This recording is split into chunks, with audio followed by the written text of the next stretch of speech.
Okay, I've got a question. What do a live TV news blunder, the most Christmassy of small towns, and a mystery surrounding a Christmas tree have in common? Well, somehow, believe it or not, they are all key plot points in Hallmark's movie 2016. Every Christmas has a story. We've got a lot to talk about, Josh. We do, Jennifer, and we will unwrap it all for you on this episode of Do You Watch What I Watch?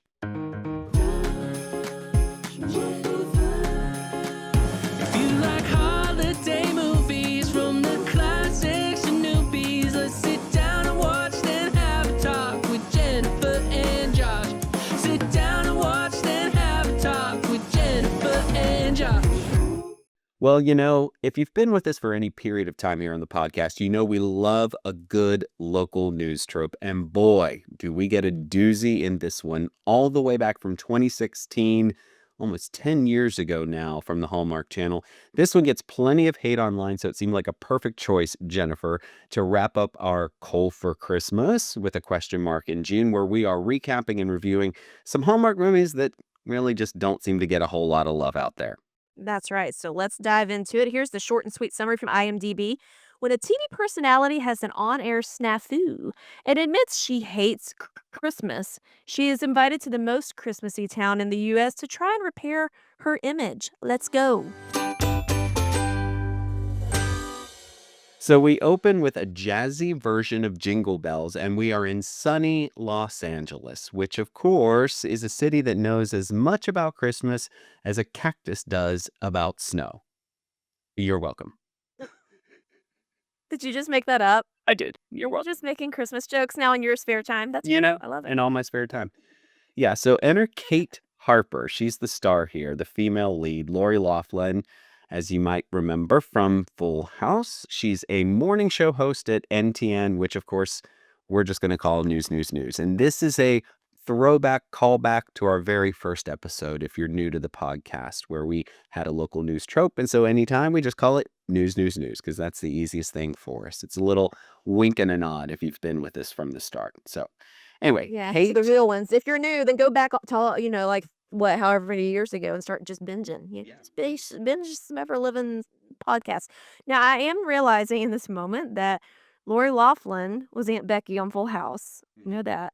She was the co-anchor on Wake Up San Francisco. So this is like right in her wheelhouse. Very in her Typecast as local news anchor. Could be. Could be with a heart of gold, as we're about to find out. Anyway, Ah. she is polished, career focused, and at the moment, visibly allergic to anything reminiscent of holiday cheer. Now, when the office receptionist tries to hit her with a little bit of merry small talk, Kate shuts it down big time. Enter Jack. He's the male lead here. Now, he's her producer and, oops, her ex. And surprise, he is still pining after her. So we have that dynamic at play early on. Now, while she's in the makeup chair getting ready to do the TV thing, Kate opens a random letter. Turns out it's from her estranged dad. So we're getting this kind of a subplot developing here, because apparently the best time to process family trauma is when you're sitting at work. Wouldn't you say, Jennifer? Oh, that's when I process all my trauma. Sure, can't get Yeah. enough of it. Yeah. Super productive. Exactly. So minutes later, she's off to do her little television thing, and she's kind of miffed because Jack has booked this guy who is an ornament expert, which is thrilling television, I guess. And someone in the control room, after the interview is over, after the show is over, the credits have rolled, someone fat fingers a headset and it lands on the little control panel. And what do you know? Aunt Becky is back on TV and she lets it fly. The real hot take, her thoughts about Christmas. She says she hates Christmas. Now that goes over about as well as saying you hate puppies during the puppy bowl, wouldn't you say? I would say so. And she wasn't even like me. It's not like she was being a diva or a villain. And she tried to get this guy to leave her alone because he was trying to give her an ornament. She's like, I'm just really not big into Christmas. Like, she tried to kind of just say, like, no, thank you. And guy was so persistent. She could have been Jewish for all he knew, but he was pushing this ornament on her. And finally, she's like, I just don't like Christmas. And then, of course, that's the moment that rocked the world, really. Yeah. Which is totally realistic, I mean, a local news thing would take off like this, I guess. Not really. Yes. That guy, the ornament guy, has been like a B or C character in a bunch of these movies. I always enjoy seeing him because he can make a small role really big. Something interesting. Yeah, So, exactly. yeah. Anywho, cue the chaos. Because she hates Christmas, there are angry viewers, we get picket signs, we get a boss who's worried about the bottom line advertising, all of it. Anyway, the solution, as determined here by the News Network, is to ship Kate off to the holly jolliest town they can find, this place called Hollyville, North Dakota, for a quote-unquote Spirit of Christmas redemption tour. And because this is Hallmark, of course, Jack just happens to be assigned to go with her off to North Dakota because, of course, we need some feelings and we also need some forced proximity, don't we? That's right. I did have a sidebar, and I didn't talk to you about this before the podcast. I'm just going to do it here. Should we do a small, like, sub podcast ranking Christmas towns from Hallmark movies? I love this idea. You have your Evergreen, you have your Hollyvale, you have your, I don't know, Sugar and Plum Town or whatever they are. I mean, we could like go through and find them and do a little ranking. Or do a bingo. If you're interested in that, give us a comment below and let us know. Please do. Anyway, smash cut to the snow because we're now in North Dakota. There's ice, there's hijinks. Kate is slipping with her luggage. She happens to land on Jack right outside of the airport, of course. Very subtle here. Now, Doug is the guy who has been designated to be their crew member. So he's the one who's going to shoot all their footage and all this other stuff. He picks them up and he gives them this really low budget Hallmark version of a town tour.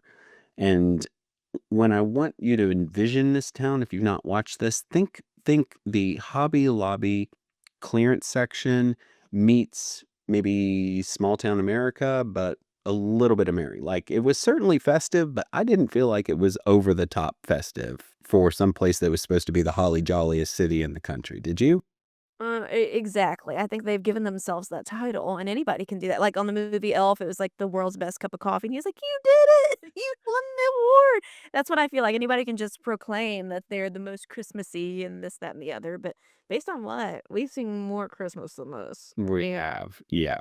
Now, at the front desk of Kate's inn where she's staying, we meet Mia. Now, Mia is the receptionist. She's a fangirl, and she is a self-proclaimed junior journalist. Now, she gives Kate the full VIP treatment, including a hotel room that is decorated like Christmas basically threw up. And I love it when we get these people staying in hotels, and it's basically a Hampton Inn, and they put some garland up and some lights, and they call it a Christmas Inn. That does not fly with me. Oh, I know. Your sniffer is out from miles away. You got to wake up pretty early to get that over on Joshua. You do. You do. Anyway, Mayor Ted is the mayor in this town, and he is thrilled that Kate is there, like suspiciously thrilled, like weirdly thrilled that she's there. Over dinner in a totally empty restaurant that night, Kate starts asking some reasonable questions. Namely, why is this town weirdly deserted? Like, it is not crowded for a place that is supposed to be the Christmas capital of the country. Now, Jack tells her to stop asking logical questions. She, however, does not. Yeah.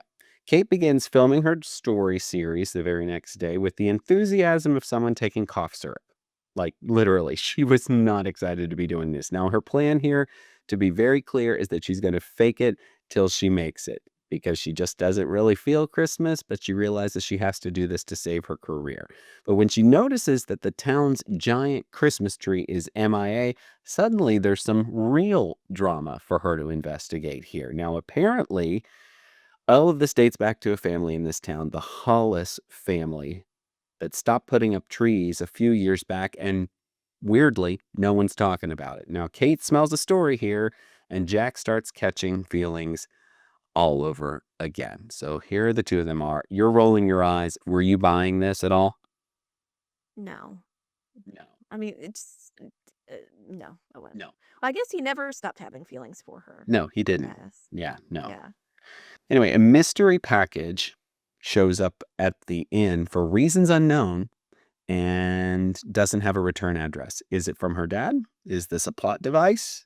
Who can say? Is it a crazy stalker fan? He knows. Rex, these are the questions I have Yeah. getting mystery packages. Yeah. Maybe she needs a security detail besides her betrothed. you know? I don't know. Anyway, stay tuned. Later, she sees her first story. They all gather around this tavern and they're watching the story, and the crowd applauds when the story's over, like it's some Pulitzer winning piece. It's just No, ridiculous. that I bought. You're snarling. I bought that because picture it being a super small town. This is like their big time break. Yeah, I could see they're being their little town is being featured. Some of the locals are being interviewed, and it's a very glowing, positive there. They don't talk about the missing tree No. because the Maytag man and the big lady boss edited out all the mystery of the tree. He's the Maytag guy, right? This guy. Yes, he is the Maytag man. You're absolutely right. I just realized that when you said it, he is the Maytag man. Anyway, and Kate has some sort of feeling about this whole editing thing that happened because she had written it in there and it didn't make it in the final version. So she is big mad. She storms out only to bump into a conveniently sentimental toy store where she sees a doll through the window that matches kind of the photo that she received a few scenes back because of course we need to sort of touch into some sentimentality here or something. I guess. Yeah. Yes. It fell flat for me, but okay, sure. Same here. Yeah. All right, it's time for a montage because of course we need to move this plot forward. We got stories to do, things to get done, and we get wreaths, we get gingerbread houses, and we get a baker, the gingerbread guy, who kisses Kate on the cheek with a creep factor that I found just a little icky. It was a little off-putting for me. No, we don't do that. Security detail for Kate continues. My Please. my my hashtag for that is Yes. okay. Anyway. As we go throughout this movie. Jack is watching the tape a little bit later of this guy kissing her, and he gets misty-eyed. Like, his cry count, for reasons unknown, just starts soaring. Anyway, because He's this jealous, or was I don't know. that could be me? I think this is the moment he realizes that she's not like other girls. I don't know. It's all very She's because I guess she was softening a little bit. Maybe kissed by a random dude. I guess so. It's like, ah, there's her heart. There she is. 3 sizes. There's our girl. something like that. Yeah. Anyway, there's this thing in town called the Wishing Tree, which is kind of like a Salvation Army angel tree, sort of in the small town, basically. Yep. So Kate visits that. Then she goes to the museum for some much needed backstory on everything that's going on in Hollyville here. Meanwhile, the mayor is acting a little bit shady here, shadier than a mall Santa with no background check. And Kate decides to track down Vernon Hollis. Man, zingers left and right from you today. Coming for you. Bada boom. Yeah. Kate decides to track down Vernon Hollis, who is the tree guy who used to give trees to the town but no longer does. She wants the real tea. She wants the story. Like, how do we get to this point? Like, why are there no trees? Come on. Let's do the Christmas thing. Mhm. Anyway, so they go off. Their vehicle gets stuck and then they take off on foot, right? And so they see this little home off in the distance and they're like, sure, let's go check it out. We'll see if we can get some help. So they knock on the door. No one answers. So what would you do? You would just kind of knock on the door some more or maybe walk around that. No, they walk straight into the house and commit breaking and entering. And they just happen to stumble into the property and let themselves in. Why not? Why wouldn't you? Dangerous. It's like they want to get murdered. I know. Maybe she's just really she's that desperate for a good news story. She's like, I'll risk my life. It's fine. Yeah. Who cares? I'm not going. I probably wouldn't even be bold enough to go up to the house. I guess if I was truly deserted, I would. But my gosh, like No. to just walk in and hope for the best. That's a Lifetime movie waiting to happen, and I'm not interested. Absolutely. Exactly what I thought. I was like, are we on Lifetime or are we on Hallmark here? Because don't do that, please. Anyway, luckily, Vernon is shockingly chill about the whole thing. He's like, oh, who are you? Okay, great. Sit down. Let me get you some hot cocoa and I'll tell you everything about my life. Like, it was very weird. Also would not accept a beverage from a stranger who lives in an isolated cabin in the middle of nowhere. I would use his phone. I would say thank you very much, and I would go back to my car to wait until help arrived. I'm not taking a bevy. Yeah. But we need some exposition here. So we need to understand what's going on. And so Vernon provides that detail. It turns out his wife died. So here we go. More dead people. Yeah, exactly. Oh, the dead people. For the Holly Jolly movies, we always have dead people in it. We over it. It's like the Thriller music video every week in these recaps now because there's just the ghosts of dead people past and they're all grieving improperly because these people have been dead for a long time. We're still sad about it. I get that part. But like golly, can't we just have a movie where everybody lives? You would Can't we have think. another plot device? Epic Please. and grief. Please. Yeah. Ugh. Anyway, NTN News happens to catch wind that Kate and Jack are missing, right? Because they've gone off to find Vernon. They didn't tell anybody what they were doing. Nobody can track them down. Their cell phones aren't working, the whole 9 yards. They see raving Vernon's skulls. wearing a skin suit of them in the basement. It's weird. Exactly. Anyway, they smell raving gold. It's big breaking news. Let's get a reporter out there. They don't have a reporter in this small town, but what do you know? Mia just happens to see an opportunity, and in talking to the network boss is able to weasel her way into a live shot doing, reporting about this missing anchor out there, the whole 9 yards. Kate's dad apparently sees the plot climax coming, and he hops on a flight to North Dakota too. So we just it's snowballing here. We are doing things. We are making moves. Snowballing. Exactly. We are rolling Snowballing. toward the big finish here. Yeah. Yes. Meanwhile, Jack and Kate watch the Northern Lights and unpack their feelings a little bit later because nothing inspires emotional vulnerability like sub-zero temperatures and solar activity. But we're going to just fall in love some more. Jack confesses his love to her. Kate says, thanks, but no thanks. And Jack disappears like a snowflake in a microwave. Just full of them. At a bar. And, yeah, are you going to be at Zany's this weekend? The local comedy club? Good grief. Hardly, yeah. At a bar in town, he happens to run into Kate's dad, and the two hatch a plan to restore Christmas cheer and set up one heck of a grand gesture for Kate in the process. Now, here comes the big finale. They came back. Did you say they came back, or did I miss that part? Oh, they came back. Yeah, exactly. Yeah, they were excited. People were like, oh, they're here, blah, blah, blah, blah, blah. Was there anything else that stuck out to you at that point? No, that was about it. No. Yeah, okay. Anyway, time for the big finale here. The town is buzzing because Vernon arrives with the most majestic Christmas tree. So he has found the Christmas spirit in his heart once again. He has decided he will honor his deceased wife by donating the tree and remembering her and blah, blah, blah, blah, blah. Here we go. Kate has her big finale, her final story to do, but Jack is nowhere to be seen. And she discovers this in the morning, and then we cut to nighttime. So she did nothing all day long. No. She did nothing. Did nothing all day long. Because all she does is stand in front of the tree and she monologues about the true meaning of Christmas on live television, which apparently involves getting emotionally wrecked in a town you were kinda, sort of, forced and bullied into visiting. So here we go. Let's just call it what it is, right? That's what happened here. Yeah. No lies detected. Yeah. No. Just then, Jack happens to just roll in on a big parade float. He is dressed like an elf and he's tossing presents like Oprah on a sugar high. Like literally, you get a toy, you get a toy, you get a toy. It was very that. Dressed like an elf, really professional. Anyway, Kate's dad is there too. He shows up, of course, but he's dressed as Santa, and I presume he proceeds to terrorize every child in the audience by ripping his beard off to show Kate he's really her dad, not Santa Claus. Santa doesn't exist, kids. I'm Kate's dad, and I'm here to make a grand gesture to win her back. Wait, come on. Yeah. The real Santa we know is taking flight later. Good grief. Ugh, this dad. Yeah, exactly. Never mind. Everybody hugs here. Kate and Jack kiss. The townsfolk cheer. America presumably cries. I gotta think. Watching this on live television. Maybe. I don't know. Possible.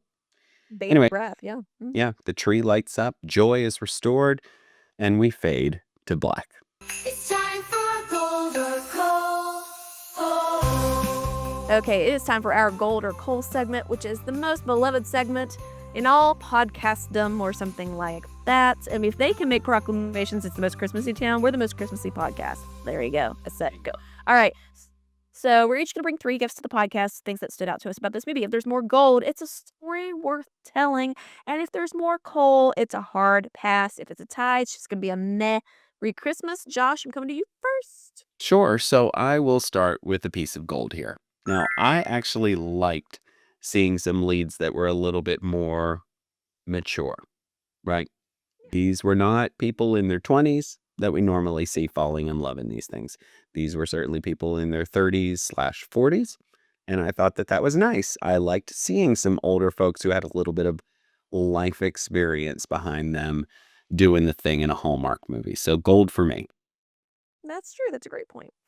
I'm gonna give some coal. This dad, what he left them, right? I mean, he walked out at some point when she was like a wee little girl. Yeah. And then does he do this every Christmas, try to get back into her life, or is this the first Christmas? Because she didn't seem super shocked to get this letter and this package, but he's sniffing around, and then he shows up to, win her back or go find her in the tundra, and then he's working with the not boyfriend Maytag man. I didn't like that they were working together to pull this surprise off. She already said she didn't want to be around him. I didn't like it. He seemed opportunistic, and he seemed like these people you hear about that when somebody gets famous, that their family just comes sniffing around again wanting money, and I didn't like it, and it wasn't cheery or jolly. Cool. Yeah.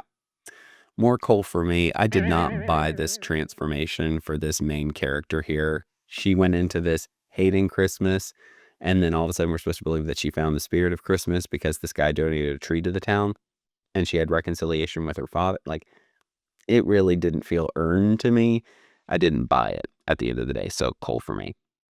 Yeah, to piggyback on that, I'm gonna give Cole. I didn't like her as a character. I didn't think she was really rootable or enjoyable. There wasn't much of an arc, like you said. I don't know why he's in love with her because she didn't seem very lovable. Bingo. I'll agree. Yeah. My last gift is coal, and it goes back to this whole father plot line. I gotta wonder, like, was that even necessary for you? Because it wasn't for me. It didn't really add anything to this movie at all. No, it was completely unnecessary. Yeah, I think they could have done some things where she encountered people in the town who had needs that were met. Like this whole thing with the wish tree that we saw, we never saw that. That could have been the whole device that was the whole spirit of Christmas for her at the end of the day. But we didn't see that. I mean, presumably the dad and Jack went and bought all the presents from the tree, but they didn't put the bow on that piece if that was really what they intended to do. So it just fell flat. So no. Not at all, because I didn't even think about that until you just said it. But yeah, that wishing tree thing was a blip that she was there for. I don't even think Maytag Man was there for that conversation. You never saw wishing tree thing.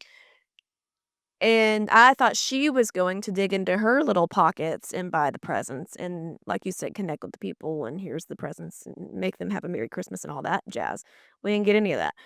My last gift is coal. I could not have cared less about this tree subplot in the way they executed it because they set it up like it's a murder mystery or something, like somebody has really something shady's going on or there's some white collar crimes related to the tree. And it turns out it was this guy who hasn't processed his dead wife. Like, it didn't really land for me. I don't know. It was like a lot of buildup for the standard insert dead relative. Like, I thought we could have taken it somewhere else and then gotten the tree back, and it would have been a cool moment. And the whole town could have decorated it and Wahoo Forest, Grinch music here kind of thing, but we didn't get that. Not at all. Yeah, I'm totally with you. So the bottom line here, we had just one little piece of coal and we had 5 pieces of coal. So 1 gold, 5 coal. We're going to say is a hard pass here. Jennifer, whenever we have one of these that's more coal than gold, I always like to ask the question, is there anything for you that could have salvaged this? I think like what you said, more emotional resonance, like developing Lori Loughlin's character a little bit more, not making her so surface level. It just seemed like she was sniffing out the next big scoop. That's all. Like news anchor's gonna news anchor is all she was, even till the end. Like when they were stranded, here's the Northern Lights. Let's get the shot. Here's the tree. Let's get the shot. More than interacting with the people, except Mia, the girl who wants to be an anchor at the hotel. I feel like or the bed and breakfast, whatever they were saying. I feel like she connected with her, but that was it. She wouldn't care about any of these people in the town. No, And Mia was creepy too, by the way. Oh, Mia was so creepy. Yeah. It just enjoy him. Didn't work. There were a lot What of do you say? How Yeah. could it have gotten better? I think we needed, honestly, and this is going to sound weird coming from me if you've listened to more than 3 episodes of this podcast, I think we needed more kids in this movie. Like, we got no kids doing Christmas stuff in this movie. And that could have been something for her to do that softened her, that gave her a little bit more emotional resonance, that taught her a little bit more about the true meaning of the season, that allowed her to sort of experience something beyond herself because it was so focused on her, fixing her image. Like that was the bottom line problem to solve here. And it just kind of fell flat. It felt very selfish to me. So there you go. All right.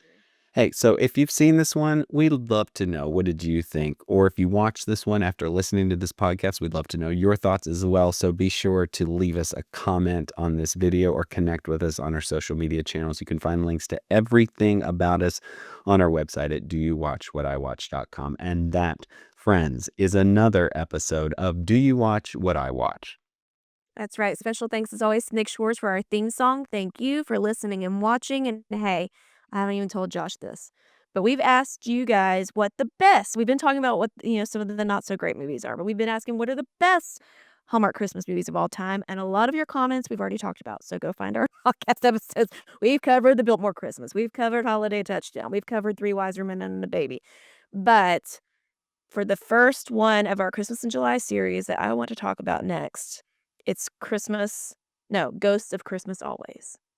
Elon, you've never seen it. Never. I have. And I remember when it came out, it aired. We didn't draft it that year. I was like, Josh, you gotta watch this movie. So, more to come. Stay tuned to the socials. And one thing is for sure, we will have much to discuss. But until then, May your days be merry and bright. We will see you soon.